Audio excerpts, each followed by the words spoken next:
Hello, నేను doctor Ravishankar, paediatrician, neonatologist, Soumya children's hospital, SR Nagar. ఇప్పుడు మనం మటుకి ఒక ఇంపార్టెంట్ విషయం గురించి మనం మటుకి మాట్లాడుకుందాం. ఏంటంటే పిల్లల్లో ఈ హెడేక్స్ అనేవి ఎందుకు వస్తాయి, ఎప్పుడు మనం దాని గురించి మనం మటుకి వరి అవ్వాలి, దీన్ని మనం ఎలాగ ప్రివెంట్ చేయాలన్నది ఆ విషయం గురించి మనం కొద్దిగా మాట్లాడుకుందాం. ఇది మటుకి హెడేక్స్ అనేది చాలా కామన్గా స్కూల్ గోయింగ్ పిల్లలకి ఎక్కువగా మేము మటుకి చూస్తూ ఉంటాము. ఇది ఎక్కువగా ఎందుకు వస్తుందంటే స్ట్రెస్ వల్ల వస్తుంది. అంటే బాగా హీట్ కానీ లేకపోతే లాంగ్ అవర్స్ ఎక్స్పోజరు, దీనివల్ల మనకి హీట్ వల్ల వస్తుంది. అండ్ ఇంకోటి ఏంటంటే వాళ్ళు సరిగ్గా ఫ్లూయిడ్స్ తీసుకోకుండా డిహైడ్రేషన్ అవడం వల్ల కూడా వస్తూ ఉంటుంది అన్నమాట.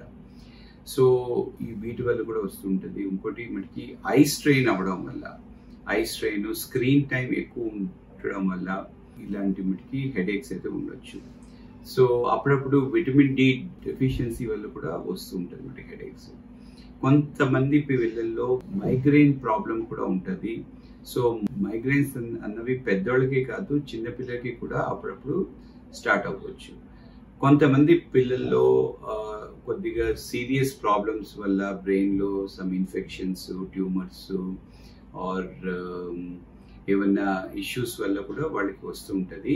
సో ఎస్పెషలీ వాళ్ళు అంతా మటుకి బాగానే ఉన్నారు, బట్ అప్పుడప్పుడు అంటున్నాడు అంటే మనం ఫస్ట్ ఇనీషియల్గా మనం ఇలాగ మనం మటుకి చేయొచ్చు.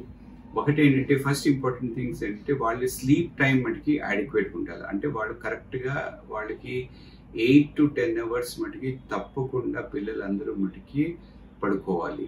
అది స్లీప్ టైం కానీ తక్కువ ఉంటే వాళ్ళకి మటుకి ఎక్కువ ఛాన్సెస్ ఆఫ్ హెడేక్ వస్తూ ఉంటుంది అనమాట.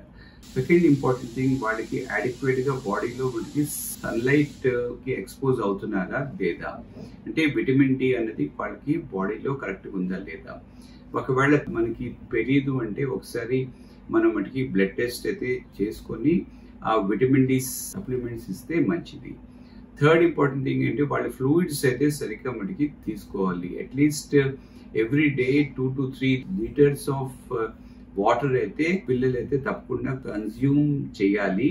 అలా చేయకపోతే వాళ్ళకి డిహైడ్రేషన్ వచ్చి వాళ్ళకి హెడేక్ వచ్చే ఛాన్స్ ఎక్కువ ఉంటుంది. సో ఫోర్త్ థింగ్ ఏంటంటే స్క్రీన్ టైం ఎక్కువ అయితే ఉండకూడదు. స్క్రీన్ టైంని కట్ చేయాలి. ఈ ఐ స్ట్రెయిన్ ని మనం ఒకటి కట్ చేయాలి.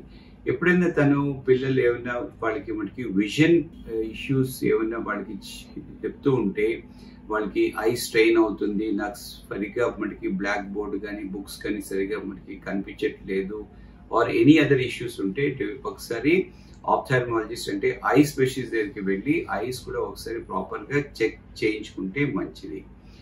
అండ్ ఇలాగా మనం కానీ ఇలాంటివి స్మాల్ థింగ్స్ కానీ మనం కానీ చూస్తే యూజువల్గా ఇలాంటి మటుకి హెడేక్స్ అనేవి సాల్వ్ అయిపోతాయి అండ్ ఏ రకంగా మనకి ఇష్యూ ఉండదు. కానీ ఏ పిల్లలకైతే హెడేక్ వచ్చి వాళ్ళకి మటుకి వాంతులు అవుతున్నాయి, ఆర్ వాళ్ళు ఏ రకంగా పనులు మటుకి చేసుకోలేకపోతున్నారు అంటే అటువంటి పిల్లలు ఎస్పెషలీ వన్ సైడ్ అంటే బ్రెయిన్లో ఇది మటుకి హెడ్లో వన్ సైడ్ కానీ వాళ్ళకి కానీ ఉన్నట్లయితే సో దాన్ని మైగ్రేన్ అయి ఉండొచ్చు. సో అటువంటి పిల్లలకి మనం ఫస్ట్ ఆఫ్ ఆల్ అసలు బ్రెయిన్లో ఇన్సైడ్ ద బ్రెయిన్ అంతా మటుకి బాగుందా లేదా అనేసి మనం ఒకసారి చెక్ చేయాలి, క్లినికల్ ఎగ్జామినేషన్ చేయాలి.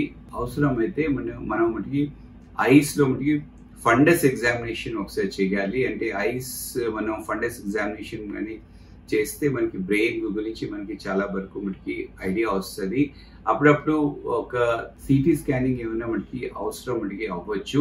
సో ఇలాగా కొన్ని అంటే ఎక్కువగా ఉండే టైప్స్లో అంటే ఎక్కువ సార్లు వస్తుంది, ఎక్కువ ఇంటెన్సిటీ ఉంటుంది, వాంతులు ఉంటున్నాయి, వన్ సైడ్ ఉంటుంది, అండ్ తను బాగా మటుకి బాధపడుతున్నాడు అంటే అటువంటి విషయాల్లో మనం కొద్దిగా డీటెయిల్డ్గా వెళ్ళి పూర్తిగా అసెస్ చేసుకొని ఇది సింపుల్ రీజన్స్ వల్ల వస్తుందా ఆర్ ఏమన్నా సీరియస్ మ్యాటర్ ఏమైనా ఉందా అది తెలుసుకోవడం చాలా ఇంపార్టెంట్.